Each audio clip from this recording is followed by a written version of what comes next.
them sleep. If they don't believe in me, it's all good. He never leaving me. On my way, where I'm supposed to be, it's all good. Cause I'm feeling brand new.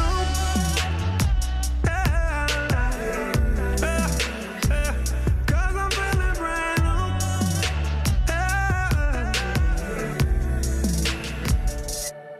Thanks so much for tuning in to A Greater Story with Sam Collier. My name's Sam Collier, and I am here right now. I'm in a special moment. I am with one of the pioneers of faith-based music, Christian hip-hop, Grammy nominations, 8 Stellars, 7 Stellars? 4. Should be 7. We have any doves on Nominated for 7. Yeah. I'm sure we got some doves or some nominations at 3 least. 3 dove noms, yeah. I'm not sure if there's a continent he hasn't been on. Maybe there is. I don't know about it.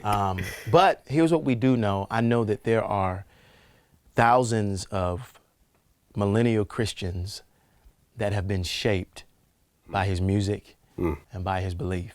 It is no secret, I was sharing with him, that I am a large part of who I am because of him. Allowed me to come and shadow and serve and watch, and it shaped the essence of who I am. Ladies and gentlemen, the truth is in the building. What's up, man? What's up, bro? Such an honor What's to be up? here with you. Oh, man. Honor was mine. I'm trying to hold back tears.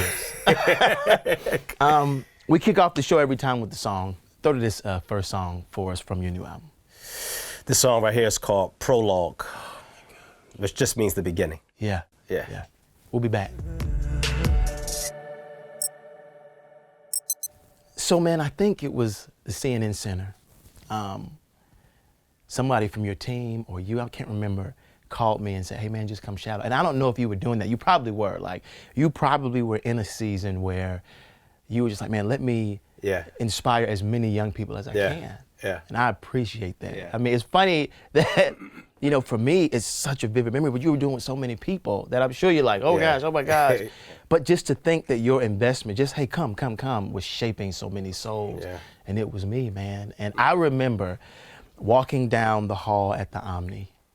The Omni kind of connects. And Trip Lee, before he was Trip Lee, was there. Yeah. I mean, his name was Trip Lee, but nobody really knew him. He's like, I got a new CD, man. He gave me a CD. Yeah. And like, you could just tell he was being inspired by you as well. I mean, there were so many different leaders that are now leaders, few, that weren't then, that were just around you. Yeah. And I remember walking down that hall, walking into this huge space. It was thousands of kids and thousands of leaders. And then I remember being invited to your video shoot, man, and then that video going viral with Ty Tripp. I mean, it was you were at an apex. Yeah. Like, your name was everywhere. Everybody wanted to be around you, man. And again, you've been all around the world. Yeah. You've done some incredible things. Kirk Franklin we see y'all together all the time. Still. Right. Still, y'all got records together. Yeah. If you love Christian music, you know who you are. Right. You've reached millions, but we know it didn't start where you are now. Right. We say around here that when your story connects to God's story, it leads to a greater story. That's right. So we try to have people on the show that are living in their greater story, and that's you. Take us from Little Truth up to where you are now. Little Truth didn't even want the Bible. Little Truth would run from Bible studies. Would he? No, you would, yeah. Wow. So my parents were, they used to host Bible studies at the house. Yeah. I remember this vividly, actually, just being 5 years old. Yeah. And like not knowing that everybody was there for Bible study. Yeah. And like just running down the stairs with my He-Man toys and then seeing what was going on. Right. Yeah. And finding the nearest exit. Right. I'm out. Thank you. Right. So with that, I was raised in church. From tender age of 5, I came to faith. Yeah. And I was aware of what I was doing. Obviously, there was a lot that I didn't understand, but the basics of fundamental Christian thought I did, as a result of growing up in a Christian environment, and where my parents were really intentional about exposing me to spiritual things. Yeah. We used to have to have Bible verses that we memorized and recited at the dinner table every night. Needless to say, I was like cramming every night before, because I had like this thing of like indexed like cards just with Bible verses. So I would cram every night right before dinner. Sometimes I would come down with Jesus wept, you know, like I just needed something. Right. But between that and, you know, I used to have these cassette tapes with all of the kind of, you know, popular biblical narratives, Daniel and the Lion's Den, and but I used to listen to regularly just because they were fascinating to me. You know, as a kid, your imagination is running wild, and you hear about Jonah and this huge fish swallowing him up, and the Hebrew boys in the fire, and you know, not being consumed, or burning bush, or you know, just all of these kind of amazing, fantastic stories, stuff that, you know, this is fiction. You know, I only find this in fictional. And so I was intrigued even at the age of 5 and 6 years old by these stories. So these are all the things that God kind of used my parents to keep in front of me. You know, I wasn't allowed to celebrate Halloween, so we did Hallelujah Night. And I dressed up as Lazarus, and dressing up as Lazarus was just throw a white sheet on me and some powder on my face. You did. And bob for apples. But the point was, is that you did. But the point is that God used my parents to play an integral role in the shaping of my Christian faith. And so I came to faith at a really young age. So from the age of 5 to 14, I really struggled. And I tell people that my struggle was between being liked versus being a liked, you know? You know, I was dealing with a lot of social pressures. You know, obviously, I'm a kid and I want to fit in, and I'm impressionable, and I want certain people to like me, you know? So I have to wrestle with the mandate of Christ, you know, and the pressures of my classmates. And you would try to be in the world a little bit, right? No? Yes? Yeah, well, I tried to do what everybody else did, you know. I tried a little bit of bullying, and then I tried a little bit of like cursing. I'd be like, F you, you know, and like, but every time I did that, I knew that I was a believer, even at a young age. Wow. Because I would feel it. Like I could never do it comfortably. You feel me?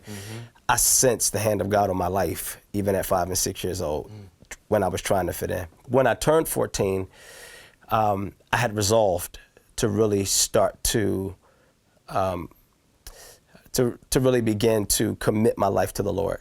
That was at 14 years old. And what happened was I was actually provoked to some sort of, God did this though, I was provoked to some sort of righteous jealousy. Right? Because I walked in class one day, I was 14 in the 9th grade. I was really young. And 35 people in the class. I felt like I was the last one walking in. And, you know, everybody's doing everything. You know, they're talking and laughing. You know, there's that sense of the first day. Everybody's got on their best and, you know, looking around, trying to feel each other out. Some people knew each other. And I walked in and I saw this young man. His name was Ronald Wooden. And I didn't know him at this point. And he was the only one in there out of 35 people in the class who was reading the Bible. And I was like, what is this? How old were you again? I was 14. Wow. I was 14. And I said, well, what manner of commitment is this? Like, I never see this, you know?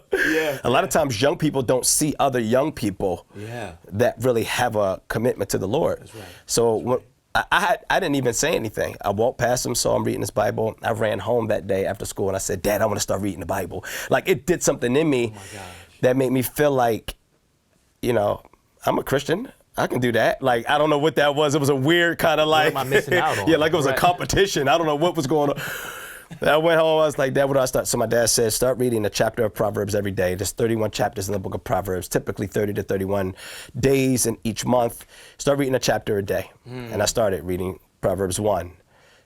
And then Proverbs 1 wasn't enough once I started. Then Proverbs 2. Then that wasn't enough. Then 3. Then that wasn't enough. Got to the point where I was literally locking myself in the room 9 hours a day. God had created this insatiable appetite for the scriptures and prayer in me. that, you know, it was really uncanny, you know. So my dad thought I was crazy though. My dad was, I was what like, are you is he a doing? monk? What's going on with him? So that was 14, 16, and then 16 is when, from 14 to 16, I started really engaging with people about my faith. Like, I started really like talking to people about the Lord. It was immediate. Evangelism. Yeah, right off the bat. It was immediate. Like, started reading my word and started wanting to talk to people about the Bible. And by the time I turned 16, all this time I was a musician, but I wasn't an artist. So I was a musician. When I turned 16, I started rapping. But the thing about rapping was, it was the least preferred genre of music for me. I didn't like hip hop at all. Really? Oh no, not at all. I thought it was depressing. That's how I felt about hip hop. Yeah. So wait, when you say musician, piano? No, I played drums and percussion. Okay. So that's what I thought I was going to do for a living. Right, Yeah. right. Like, my dream was, Lord, I want to travel the world and never have to pay for it. Like, that was my prayer when I was 10. Seriously, but I was envisioning myself like, like playing all over the world. You know, I had a partial scholarship to University of the Arts, and like, it was real for me. Yeah. You were a real musician? Yeah, I'm a real musician. Yeah. So hip hop was not something you wanted to do? No, not at all. Okay. So that's what's interesting about what I'm doing now and what I've been doing for the past 20 plus years is I did not like hip hop, because the era of hip hop that I started kind of listening in was when there was a lot of jazz samples. And I was like, this is the saddest music on earth. Like, I always felt depressed after hip hop. Right, and the music videos are black and white. All of them were black and white. So I was good on it.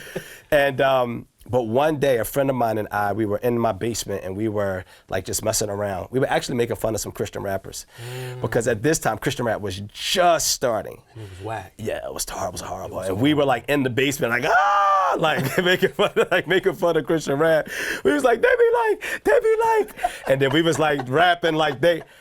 But while I was rapping, I was in the back of my mind, I was like, you don't sound half bad. Like, my tone, like like the words were coming together for me. That's right. My first few lyrics, I'll never forget it, was, I diggity did what David did when he dissed the devil. Hey. Like, bam bam like pebbles, I dig hoes with shovels. Hey. That was my very first 3 lines. And my friend left that night. And as soon as he left, I was like, let me try to write something, just see what come out. Let me just see what come out. Yeah. And when he got home, he lived about 3 blocks away from me. He got home, and I called him. I was like, yo, I just wrote my first Christian rap. He was like, yo, me too. Let's start a group. Just like that, we started a group, man. What? That was when I was 16, and kind of the rest is kind of history. So. Oh my God. So I know people want to know, like, there are people listening in that grew up on you that love you. Yeah. How did you go from that to being all around the world, man? I didn't try the all around the world thing, because you figure when we started, there was no industry for what we're doing now. I talk about this on the latest album. That's right. Yeah. Vet. You're on Vet, yeah. There was no industry for it. The church thought that we were too carnal. The world thought that we were too corny. There was no space for us to really occupy, except for the mission field. So when we started, we kind of saw, we only saw this as a missional tool to engage with an unreached people group, because that's what missions is, essentially. Right. We travel abroad to connect with unreached people groups. Come on. But what a lot of people didn't consider at this point was the unreached people group that were right under our nose, hip hop and pop culture. Yeah. They were unreached. And so we saw this as a prime opportunity to really engage with them. That's right. And so that's what we did. We used our craft on street corners. We used our craft, in ciphers around the lunchroom table where everybody's rapping and freestyling about guns and girls and cars. We jump in with our Jesus rap, and I mean, it'd be like, I'm serious, like my body would be hot right before I started, just because They're gonna judge there me. was so many, but I felt compelled. It was like, fire shut up in my bones. Like, I wanted people to hear this alternative to everything else that they had just heard for the past 45 minutes to an hour. But I ended up being highly respected even in high school. They go to church boy, they go to Jesus rapper, but I was highly respected. So it was just interesting to see God, just how God was using it. Even when we traveled abroad, I went with Cross Movement to London. They took me to London. And well, everywhere. They took me to Scotland, London in 1999. I was like, I'm a world traveler, you know. But, you know, when we got out there, we went to Brixton. We set up microphone and speakers outside. What? Brixton is like an outdoor kind of, you know, where all the heavy traffic is, you know. Yeah. And just people would just rally, and we just would give the gospel, just open air preaching. So for us, when we first started, there was no industry for us. You know, there were no Grammy Awards or Stellars or, you know, iTunes or, you know, there was no metric to like say, oh, you're hot, you're winning. Yeah. It was very much an underground thing. And so for me, man, I think that the beauty of it though was that there was a sense of purity about it because we didn't have all of those external distractions. We didn't have a lot of the things that we have now that are competing for our affections and competing for our allegiance as Christian artists.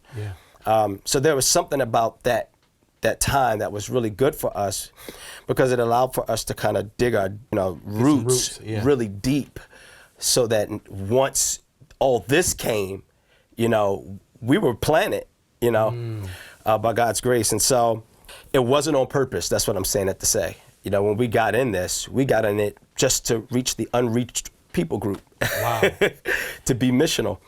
And over time, you know, as God would have it, by his grace and his sovereign will, he saw to it that people really took to it, you know. And again, initially people took to it for what it was. Like, come to our church because our youth really need you. You see what I mean? It's like we have nothing to compete with Lil Wayne. You see what I'm saying? They need you. You see what I mean? Yeah. And I think there was just something about our, you know, when I say our, I mean myself, the Cross Movement, and others during that time that was really attractive. You know, there was this sense of, I mean, just for the people, from the people's vantage point, there was this sense of resolve, you know, strong convictions. You know, we were who we were, you know, and we were uncompromising in that, and that I think attracted a lot of different people to us. And over time, it just grew organically. We didn't try because there was nothing to try with. There was no industry to leverage, you know. Before publicists, before management, before it was just, we just out here being faithful. And we found out that the Bible's true and that if you're faithful over a few things, God tends to make you ruler over many. And so even now it's tough, having been in this for 20 years plus, because we have to toggle between trusting that the same God that took our 2 fish and 5 loaves then and made much of it is the same God that could take our 2 fish and 5 loaves now without all the stuff. See, that's the thing. Back then, we didn't have anything. So it was like, all we had was God to elevate us if it was going to be anything more than what it was. Right. Now it's a lot more stuff. Do we trust that God is the same? Or do we feel like we have to do it? Or do we feel like we have to do it? Make the formula song, partner with the right artist, collaborate with the right artist. And honestly, there's obviously validity to that. But I mean, when you get to a place where you put the weight of your confidence on it, and I think that's where now the tension lies. Is where should our confidence be? What was the moment you knew everything changed? It's like that real pivotal shift. I would say TBN with Kirk Franklin.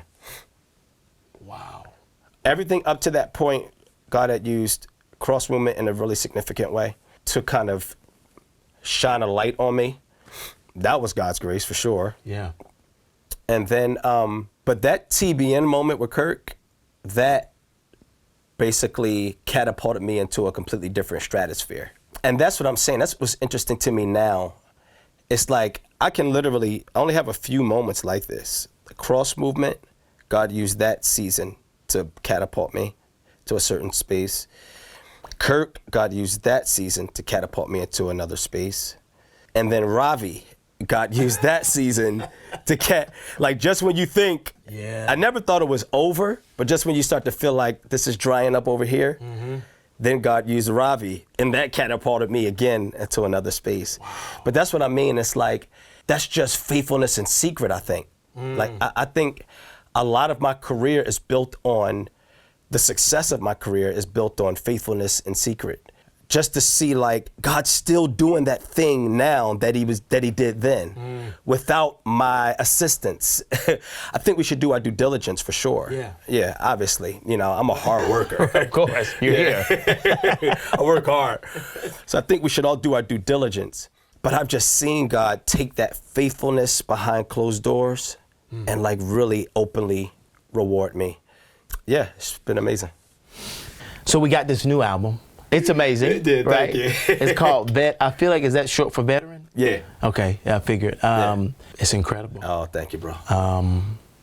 Again, I told you, I listened to the first song. It's got to be at least 200 times now on plane rides back to back. I told you that's insane to me. That's what's insane. It's not just you. That's like, what video should I shoot for? Yeah. That's what I posted yesterday. Prologue. The intro. Listen. We haven't had another album from you in how long has it been? Almost 3 years. Where'd you go? Yeah. Truth. Where you been at? Right. Truth. Where you been at? And what does this album mean to you now? Take us through that journey, man. This album means a whole lot to me, man. I think I've been working, obviously, over the past 3 years. Yeah. I've been doing a lot of thinking, growing, evolving. I think you can kind of hear that on the album. I went through a bit of a musical evolution, created a record that I didn't feel like should be my next. And so kind of tabled it, like spent a year and a half working on it, tabled that one, and then started over with what we have now. So I've been recording and working. Part of the reason why I didn't feel like it was the It album is because of the space and the stage of life that I'm in. I understand, like, what space I occupy in my genre and in music and in hip hop in general. I tell people I'm a cross between a millennial and an OG. Right. I'm a few years removed from millennial. I'm a cross between a millennial, but I think I'm the oldest in my genre. You know, and so I fully embrace that, though. A lot of artists struggle with age, getting older in their genres. Wow. Whether it's Hollywood or music, which is why they, you know, in Hollywood they Botox and do, because it's that struggle with, you know, with age. That's just something, you know, that we wrestle with in our culture. We're an ageist culture. You know, there's a kind of a prejudice, in some senses, against aging. You know, like, we need gray hair, but we don't. But we dye it when it starts turning. Yeah.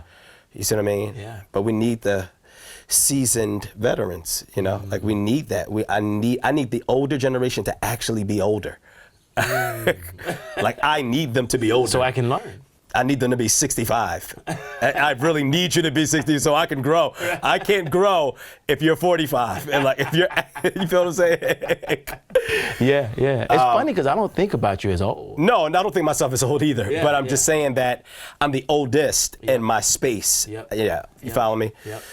But I think that Jay-Z actually set the bar, set the precedent for hip hop, because hip hop has always historically been a young man's sport. That 444. And that 444, and just the way he's aged, I think he's pushing 50 now. He's 48, 49, something like that. He might be 50, who knows? You know, he's been a mystery for as long as he's been. He's still packing out arenas, though, man. It's like, it's beautiful. It's beautiful. Like, 50 said, we needed Jay to win. And when he has. But I think he has also set the bar for artists that are getting older in this particular genre that historically has been young. You know what I mean? You know, 18 something. It was teeny it was like tweeny and teenagey at one point. Then it started getting a little older, going into the young adult 20s, and now we're moving into our 50s. Wow. But I tell people, one of my hashtags whenever I post something is Truth Springsteen, because Bruce Springsteen is one of my guys. Yeah, like, yeah. But I loved how he aged. Gracefully. You know, he aged so gracefully, Yeah. like, and still killing, like, Yeah. still killing shows, still. Yeah. And so, with the record that I had, I realized, you know, this is not it for the stage of life that I'm in. I wanted to create something that was really consistent with this space that I'm in, that spoke to a generation that's adulting. That's what I wanted to. Sonically, I wanted it to feel to be in that space. Way. Yeah. And so I tabled that first record, and you know, I created this one with some brilliant minds around me, Greg Cox and KJ Scriven, and you know, we brought it all together. I feel like this is one of the albums that I've been most proud of, like that I feel good about. Like, I personally feel like, God, like this is really like. So, Veteran is it speaks to that. It's just taking ownership. Of that space. Understanding what space I occupy. That I'm the LeBron James to the Lakers. You see what I'm saying? Yeah. I'm the mature voice in the locker room. You know, I understand who I am, and I understand what role and what space I need to be occupying right now, and I completely own it. And so vet is just short for basically veteran leader. You know, I understand that, and I love it. Listen, what's interesting to me is, even though the album is called Veteran, which would, I guess, lean towards or cause some people to think older, you know, because you hear veteran, you think older. Yeah, sure. The music doesn't sound old. Not at all. Which has been interesting to me because you've been in the game, what, 20 years? 20? Yeah. It seems like you have, your sound evolves with every generation. I'm just like, how is he doing this? And I would tell you what was even more impressive to me was how amazing and rich the music was. Because it doesn't sound like a hip hop, Christian hip hop record. It sounds like I'm listening to like Common in a younger version with professional instruments, and it's like, you know, what was it like? Talk to us about the sonic. Well, number one, again, I think that part of the way that you kind of continue to evolve, no matter who you are, what arena you're in, is to surround yourself with the right people.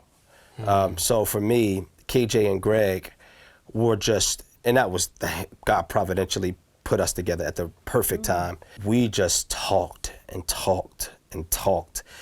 It's interesting, so much of musical production is produced before anybody touches an instrument.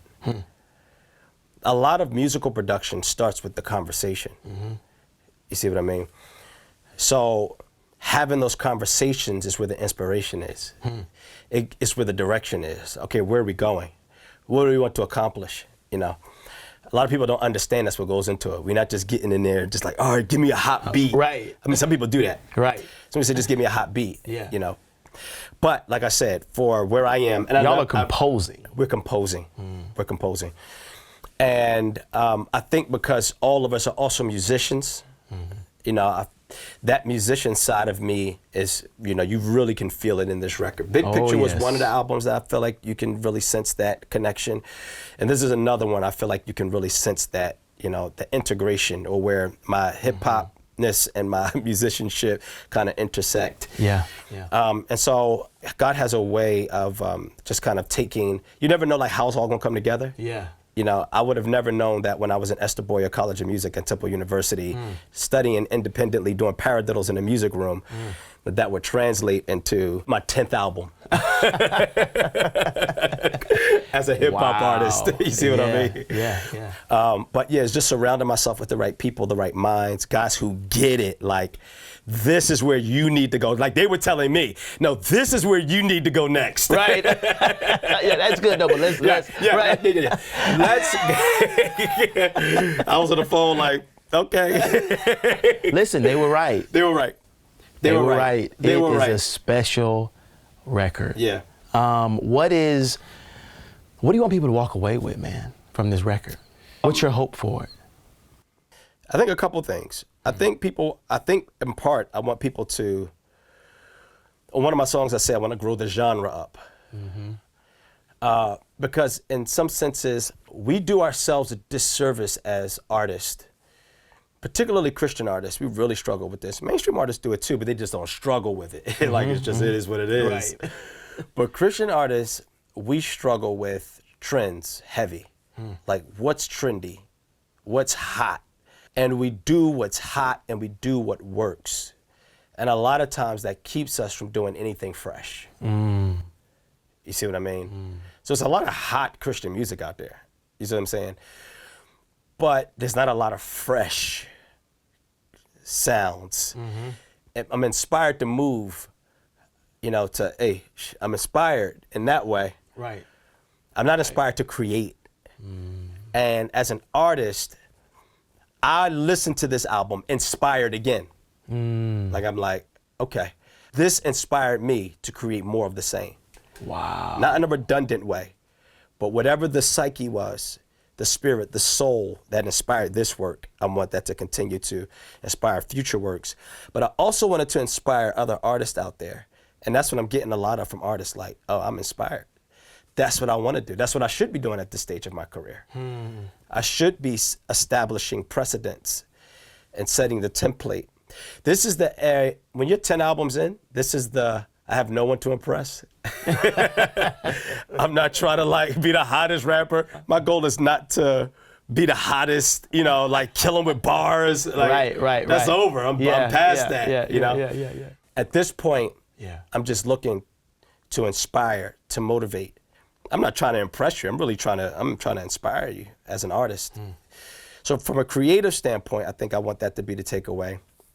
And then I think, anything else, like from a ministry standpoint or just perspective. When you listen to an older artist album, and when I say older, I'm not saying I'm old. Right. Just I've been in it for a while. Seasoned. Seasoned, yes. When you listen to a seasoned artist's album, especially hip hop, you're not looking for bars as much. You're looking for perspective. That's what 444 was. Yep. Woo. It was perspective. It was okay. Yeah. Right. Like, oh shoot. Right, he's evolved. Yeah. You see what I'm saying? Yeah. And I'm not just trying to be that either. But I relate, I can identify with that because I feel like I'm close to that in my own respects. See what I mean? Just in terms of my position. That's right. So what should my voice be used to do right now? I think that what the audience is looking for, they're getting from me. I loved it. I loved it. Yeah, they're getting perspective. Throw us to a song. I gave a lot. I know most of your interviews are probably lighter. Well, I like the heavy too. Yeah. Okay. I love it. What should I do? That kind of helps us. Should I do something light now? No. If it's heavy, no, do something heavy. Maybe the last song. Epilogue. That's one of everybody's favorites. The prologue and the epilogue. Prologue and epilogue. This song is called Epilogue. And I love this song because it's a reminder to be content. Yeah. Not to be complacent, but to be content. What God has for you is for you. Yeah. We'll be back. So let's talk content for a second. You're a Christian rapper. You're in the genre. You feel, I'm gonna kind of paint the landscape for a second. You feel a desire to create positive songs. Sure. That hopefully, to have a dual role. One being a song that as a believer, I can go, man, I heard my Marvin Winans, I had my Hillsong, I just kind of want to ride. But I don't want to really have a whole bunch of cursing in my ears. I just kind of I want to have fun. Sure. I just want to jam. But it's not crazy, I just want to. Sure. So there's that. Then you also feel a pull to go, man, what if there are some people that don't listen to Christian hip hop, but can get with the Christian values in a song that hopefully can become a bridge? They're still figuring it out. So it's this space in between church and culture that doesn't necessarily go against the scriptures. Sure. But it's not super Jesus. Yeah, of course. What do you say? Well, I think we need all of it, for one. I think all of it's important. I think when you read the scriptures, we see that, the name of God is not mentioned once in the book of Esther. What a statement. Yeah. What a statement. But the fingerprint of God is all over it. Same with the book of Proverbs. Many of the wisdom, a lot of the wisdom literature is that way. Ecclesiastes, Proverbs, etc. That helps us to kind of get a sense of the heart of God as well. Yeah. Yeah. So with that, I think that all of it's necessary, like you said earlier. Maybe what an Andy will do, or what a 1K Few, or whomever will do, or Tori Kelly will do. Shout out. Shout out to Coach. I love Tori Kelly. All of that's important. For Tori Kelly to get a deal on the Grammys and sing with a Muppet is important. I think it's good. It's within the pale of what still brings glory to God. That's really, I think that should always be the the gauge, right? Now that is what's most important. So I think we always have to think big picture as believers. In other words, before I get to my music, right? This is why I think principle is so important. Before we get to the music, or before I get to the workplace, or before I get to anything else, or before I get to my blackness even, which we'll get to. Before I get to all of that, there's a meta-narrative, as you talked about earlier. There's a higher good. There's a higher standard that we all have to kind of use as a metric to gauge whether or not our decision is right or wrong, healthy or unhealthy. You see what I'm saying? Will help people or not. And so with that, so for us, it's the glory of God. Does this bring glory to the Lord Jesus, right? We have to start with, in order to get there, I think you have to start with, before I'm a Christian artist, I am a Christian. Like before I am anything else, I am a Christian. It takes primacy over everything else. You see? If I am a Christian, I am naturally guided by certain values, principles, doctrines, teachings. I maintain certain convictions, etc. You follow me? Right. That's what grounds me. So anything I do has to be shaped by my Christian values first. Yes. Right, because I'm Christian first. Yes. My Christianity comes to bear on anything I do. Yes. You see what I mean? So even if you're an attorney, right, if you're an attorney or if you're a janitor, my Christianity has to come to bear on how I do what I do. There's a certain ethic if I'm an attorney. There's certain ethics in that world that you could live by, right? But which is the reason why, many people think attorneys are corrupt, right? Because there's a certain ethic that many attorneys live by that are not, right? But as a Christian, you go in with, but I'm Christian first. So there's a level of integrity that I have to operate with. All right. So when it comes to the arts, I think that when you allow your Christianity to shape your artistry, my Christianity, not Christian artists, to shape my artistry, that means that the values of my Christianity, the moment that they clash with the values of the culture, I throw the culture overboard. Woo. So how do I determine what I can say, what my content should be? Do the values of either the culture or wherever you get it from, do they clash with the fundamental core values of your Christianity? So for example, if I get in a song, which a lot of Christian artists are doing today, they're low-key bragging. Like there's this bragging thing that's going on with a lot of Christian artists today and their music. You follow me? Well, as a Christian, we have issues there. Let another man praise you not of your own mouth, a stranger not of your own lips, is what the Bible says.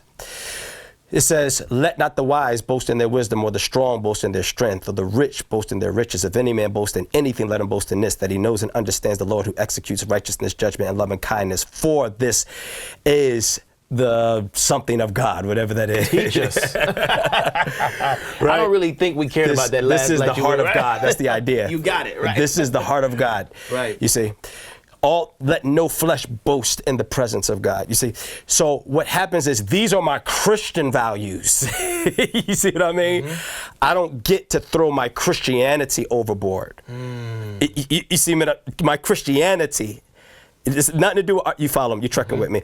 And I think that if we take that line of reasoning and use it across the board, it would help us tremendously in having this conversation. Of course, you could bring glory to God talking about, social club, pizza parties, have a blast. We need that. We need all of that. Have fun, make skate music.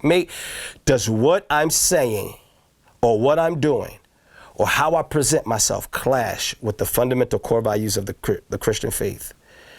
Does what I'm saying bring or detract? Does it render or detract from the glory of God? That's a starting point. Does my Christianity come to bear, the values of my Christianity, core Christian convictions come to bear on what I'm saying? If it does, a lot of those questions would actually be answered. All right. I need to drill down a little bit on that. Okay. Let's go. I love it because I think it's helping a lot of people. Yeah. It's a, I used to say rhema word. Some people would say. Yeah. It's a word from God. It's I feel it's present in this moment. Yeah. And there is no, it's leadership, teaching. How do we, I was actually talking to the track stars about it a little bit. So let's talk about the methodology of that. Sure. We got the philosophy. The philosophy of it, yeah. On your record, you have a moment where Sure. you quote unquote brag. Yes. And then at the end of it, you go, people will say I'm bragging. Yes. But I'm just informing. Yes. Talk to us about that method, because there are people going, I know people are listening. Well, Truth said he was, and he would all, and it's like, well, but at the same time, like I walked away from that going, nice. You know what I'm saying? Right. How do you do it? Well, yeah, I do think it's a thin line for sure. I wrestled through that entire song with how much to say, how much not to say. And I don't claim to have gotten it all right. Yeah, I enjoyed it. I can tell you what I wrestled with though, and I just think we get to the wrestle. But I think that for me, it had more to do with, I think to your point, providing people who are newer, because I've been around so long, they're generations. It was informative. I enjoyed it. I got the point. Yeah. That are still asking me, hey, do you know Lecrae? Like we've been on 3 tours together and 2 songs, 2 separate albums.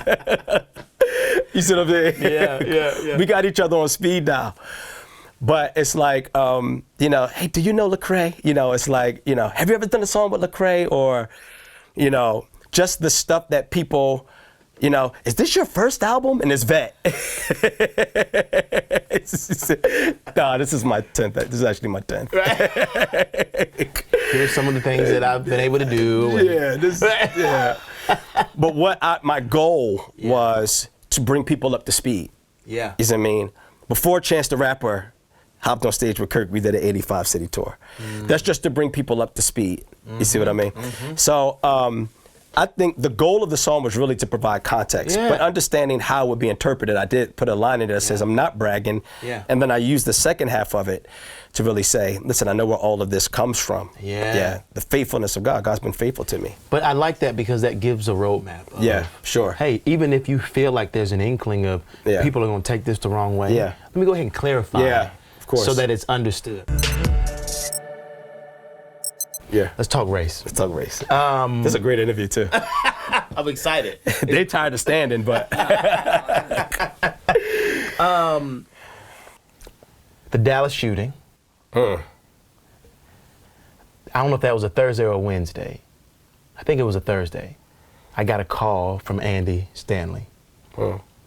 Me, him, and a guy named Joseph Sojourner, one of my best friends. And I'll be honest, Andy doesn't have a lot of black friends. You know what I'm saying? Just to be honest. Not that he doesn't want them. He just, the world he lives in and grew up in, he's just not a lot of black people around. You know what I'm saying? Yeah, I get it. So he pulls us close and called us. Which is really good. Well, it's so good. an honor. Yeah. And we're on the phone that night. He's like, so what should we do about it? It's just when that white cop got shot. Yeah. And then the world went, which, can I pause for a second? This has no shade on Andy at all. Because I enjoyed it. Because we've got, North Point has done some different things to address it even before that. But I don't feel like we had a real turn in the church not from the white perspective and black perspective, because people would categorize it as the black church, a subset of churches, 77,000. Then you're the white church, similar if not more, just because they're majority one or the other. Then you have the multicultural space, Asian, Hispanic. I don't really feel like the white church said we need to address this until the white cop got shot. And I say that publicly. I say it all the time. And all my white friends, I got a lot of white pastor friends that are like, yeah, you're right. You know what I'm saying? Yeah. They didn't like it, but it was what it was. And so that was a sidebar. So that night we talked about it, and it was like, all right, we need to say something. And so we got up on Sunday and we addressed it. We did a 45-minute panel, me, Andy, and Joseph, and it was called Skin in the Game. Hot. Love it. Yeah, man. I mean, we wish we could have went further. It was a touch point, and but I mean, I think so 77,000 views in a day. It was crazy. So race is a hot topic. The church is trying to figure it out. Of course. But for some reason, I'm sorry. I probably shouldn't be laughing. I said it that way. I knew it was gonna be. It was said in a comical way. I just preached a sermon on race this past Sunday at a church in South Carolina. For some reason, there's stuff that just keeps getting in the way. Yeah. Politics, Kaepernick. It's like, and as soon as we think we got it, we don't. Last story about this, because I'm setting it up, and then I'm just gonna let you talk, because I don't think I've heard your views on it. Yeah. Not for any other reason, just I haven't heard your views on it. But I think I would love to hear from a theologian. Oh, please. Your perspective on it. I'm preaching this sermon in South Carolina this past Sunday, and there are white 22-year-olds, 19-year-olds coming up to me going, white girl, she said, I'm dating a mixed guy. And my dad, it's been 4 months, and my dad 4 months ago pretty much disowned me. He said, you only had one rule growing up, don't date a black guy. This is now. South Carolina, small town. Yeah. I had another guy came up to me and said, man, my granddad, 22, was a senior leader of the KKK. And my mom moved us out of the family because she didn't want us to grow up with the same ill that he had. But I've still struggled with race my whole life, just because of my history, my family history, some of the parenting.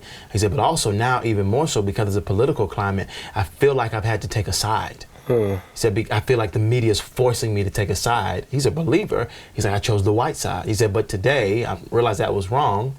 And I got to go across the line, and I don't care what family. White people are losing their families. Yeah. He said half of my family has turned their back on me because I'm not a racist. White people are losing their families. What's your perspective on this, man? Sheesh. Well, that's a big one. I think in the church, historically, we have, and this D.A. Horton says this best. Shout out to D.A. Shout out to D.A. Ignore or idolize ethnicity. We either have ignored it or we've idolized it. That has been one of the fundamental challenges in our church, with the church. And I'm not a church basher. I actually don't like how much of an apologetic against the church we get in the mainstream market. So I'm not here to do that. But I neither do I have my head in the sand. So so we do know what it is.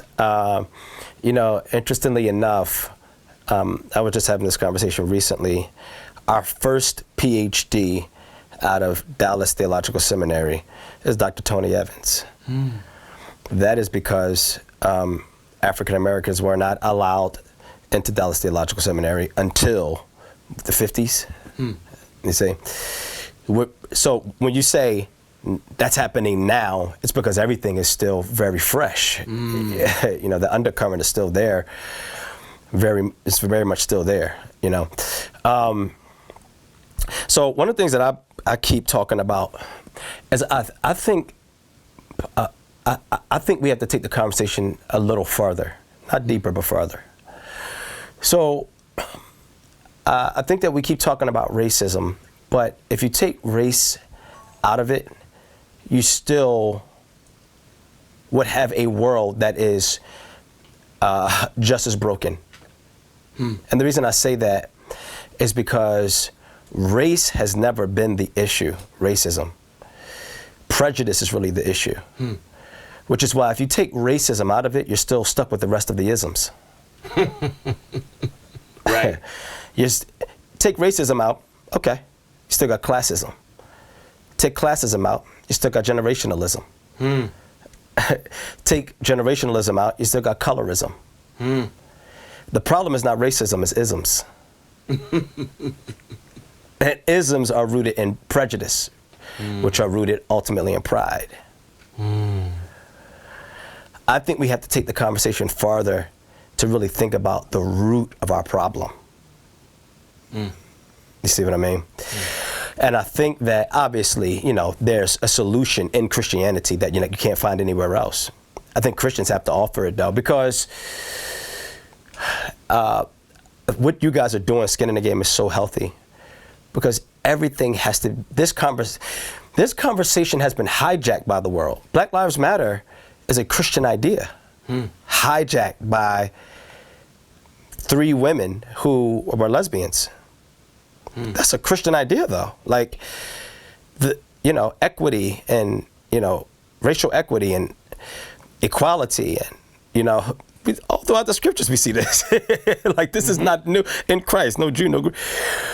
It's interesting, Christians get in these conversations and talk about them in the same way that everybody else does, by and large, especially when we get on mainstream platforms.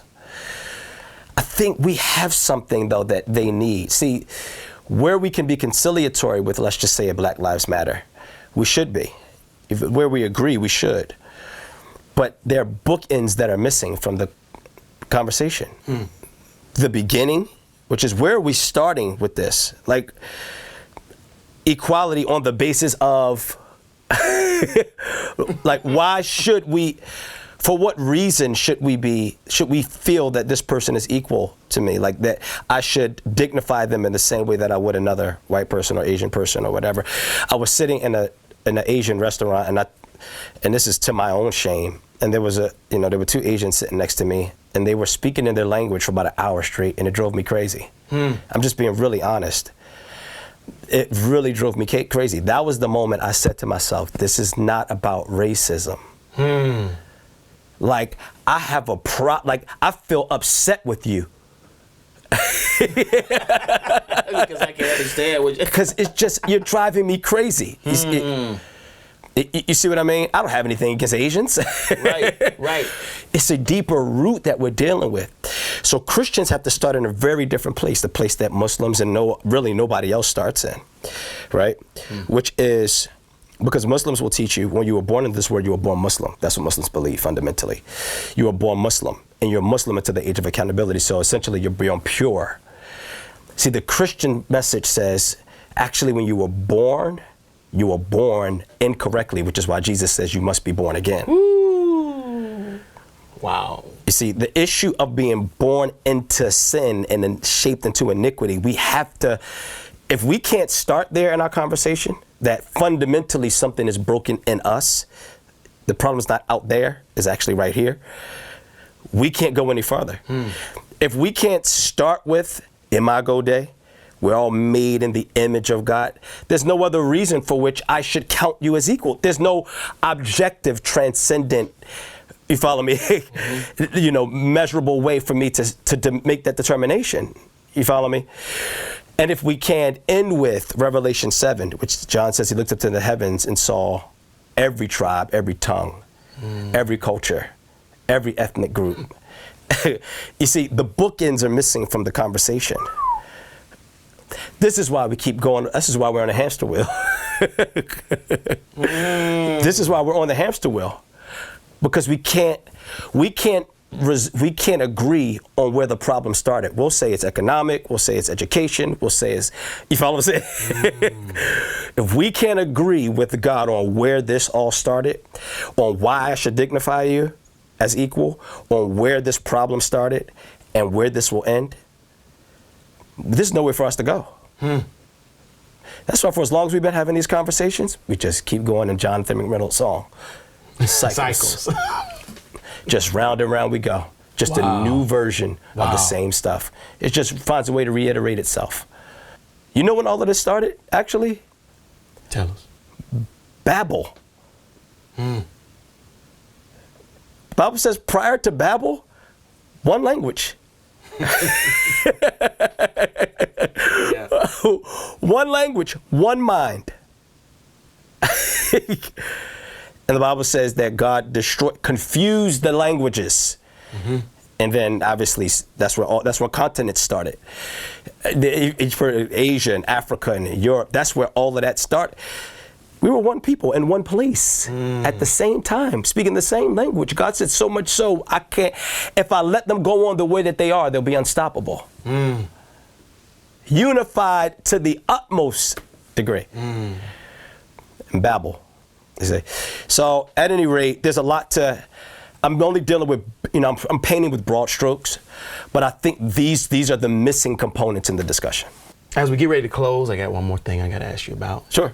I think people are going to get a lot out of this interview.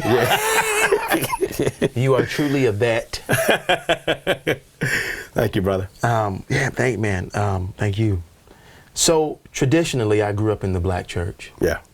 But I jump around. I do multicultural. Yeah. And because I came from where I came from, I gotta go back. I gotta have get a some taste. moments. I always say I listen to Andy in the morning and Jake's at night. Exactly. That's me. Oh, that's me all day. Oh, that's all day. Yeah. I gotta hear everything. Oh yeah, I need Piper and Jake's. Right. I need all of it. Throw Robbie in the middle. That's the multicultural. Oh my gosh. 100%. When I can get him, Robbie, please, exactly. please. Yes. And so. So I've been able to be exposed to a lot of different theologies and understandings, and there's one concept that's always been transformative for me that I want you to talk through, because I really feel like it has. I don't even want to say paralyzed the church as much as I want to say has paralyzed the believer. That I want to get your perspective on, and Andy calls it temple thinking. I could never get a term for it. I always thought it. And then he said, I was like, that's exactly what, and I just use Andy because I'm there the most, but. Yeah, I want to meet him too, by the way. Oh yeah, hey, let's figure it out. I'm a man fan. Hey, come on, let's figure it out. Temple thinking. Old Testament theology mixed with New Testament theology. Temple thinking. So I'm grabbing stuff out of the old and mixing it with the new covenant. And creating a belief system around it and teaching out of that place. So it's the whole, you sow a seed, you get $1 million back. You know what I'm saying? Yes. It's the, where some people would say the prosperity gospel came from. It's so many other things. It's just this idea of, the covenants that he made with Israel and all these other things, we are now taking on us, and there's just different stuff, and it's like, wait, and now we're just mixing it. And it creates legalism and all types of stuff. What's your perspective? You're mixing it creates legalism? You're saying Andy does mix it? No. I'm doesn't mix it. Because we have mixed it as a people. As a body. Body, yes. And we've talked from that place. Oh, I love it. Okay, so right? I get it. It's called temple thinking. It's, wait, I'm forgiven from my sins, but if I do this, God don't love me anymore. I mean, I see. Okay, so I have a song called "The Color Purple." Yeah. Where I say, why does it have to be red and blue? Why can't it be the color purple, which is the color you get once you mix those two colors together? I do think that there is a sense in which obviously the Old Covenant is not obsolete. What we apply from the Old Covenant is important. What is transferable is important. To understand what those things are, I think, is a matter of teaching. That's a conversation piece that we have to continue to have. So with that, there are certain things that are covenantally transferable, other things that are not. So I do believe that. I do, though, especially with regards to the heart of God. See, I think that what you get from the Old Covenant is God's heart, because there's a dynamic in the relationship between Israel and God that tells us something about how he relates to his people. Mm-hmm. Yeah. I think there's a beauty there. You follow me? I think there's a lot of principles in the temple, right? Let's just say, and this is a conversation that Kirk and I even had the other day. We're having another deep discussion. And I was just referencing the temple to say we have to be careful to not mix common and uncommon things. Right? So I will reference a lot of Old Covenant pictures and parallels to me that in principle are still applicable if I'm talking about what it means to be equally or unequally yoked, right? If I'm talking to artists about partnerships with other artists that not just that they're non-Christian, but they're anti-Christian. That's problematic to me. And I can't help but use the Old Testament because we get so many pictures of don't even weave these two fabrics together. You know, don't make treaties or covenant with the other nations, or you follow me, common and uncommon things should not occupy the same space. Just, we have all of those pictures. Now Paul rounds up and says, don't be unequally yoked with unbelievers, which means just to have an alliance with. So I'm saying that I'm drawing though from a lot of, Old Testament stuff. I like the way, I forgot who it was, he doesn't refer to it as the Old Covenant, he refers to it as the First Covenant. I like that thinking though, because the Old Covenant does give you that sense of antiquated and not to be, esteemed as valuable or credible today. But I do think, and I've been wrestling through this as well. Here's what, literally just this morning, I was thinking through this issue of grace. Let's say the temple, the sacrifice has been made once and for all. Done. Hebrews gives us that. You follow me? So we wouldn't go back there. We don't need to go back. God doesn't hate me now. God loves me. Unconditional, the depth, the width, the height, the breadth. Who can know and understand? What manner of love is this that God, right? We get that the love of God is without condition. You follow me? And so that's important. Here's where I wrestle. This is not about the love of God, though. Right. In other words, we get a picture with the prodigal son that the relationship stays intact, even if the fellowship is broken. The love of the Father is sustained for the Son. Even boy. You find the mercy of God is crazy throughout the Old Testament. I think it's the emphasis we put on the wrath of God, Sodom and Gomorrah. That's after... that's on the heels of 400 years of come back to me. It was 120 years, the Bible says, my spirit will not strive with you always. 120 years before the flood. He gave them 120 years. You see what I mean? That's not this angry, sadistic, just, throwing his weight around God. That's a merciful God who still preserved, you follow me? His covenant through the family. So I'm saying, here's what I'm saying. I'm saying that I think we should put it all together.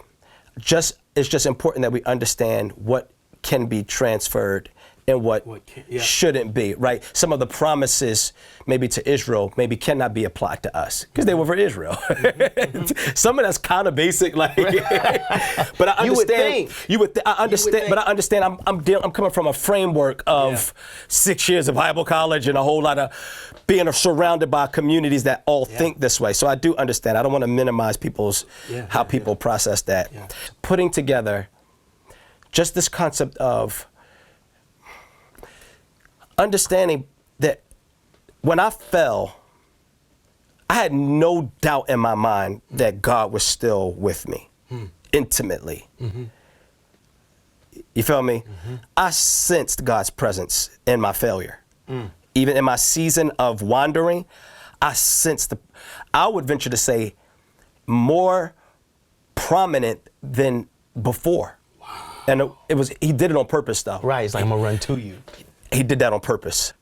But I still have to, with all of that, I still had to deal with the consequence. I still had to reap what I had sown. 100%. 100%. You have to. You can take the nails out, right? But you can't remove the holes. take the nails out of the wood, but you can't remove the holes. That dynamic is still there.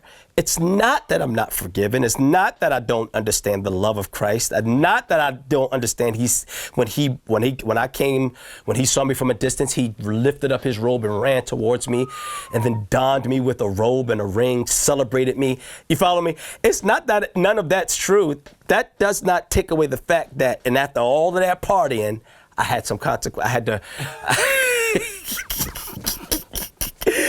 there was still a hole from 9/11.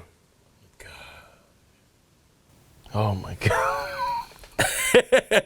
And that to me is that that's the other side of the reality. Yeah.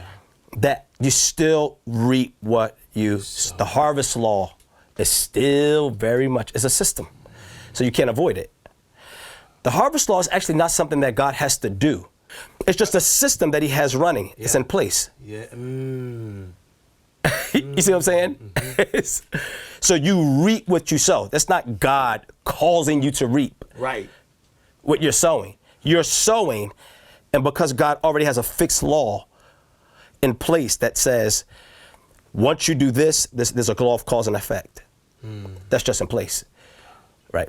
So anyway, with regards to thinking this way, I think there's a way to put it all together without being legalistic. Yes. And understand the full character. Paul says, I refuse to suppress or keep from you the whole counsel of God. That's what he said. So. Bet, bro. Grace. Bet. Grace. Only reason I'm here is grace, bro. I know that. I'm clear on that, bro. We are so excited that you're here, man. Thanks, bro. And that we got another one from you. Yeah.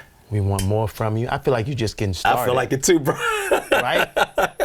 It's not like a warm-up. It's coming. Gosh. It's coming. I'm working on it right now. Thanks so much for tuning in to A Greater Story with me, Sam Collier, and the man, the vet, the truth. Go get his brand new album. Yes, sir. Vet. Yes. Everywhere that music is. And remember this, when your story connects to God's story, it leads to a greater story. We'll talk to you soon. Thank you again. Oh, man. Rich.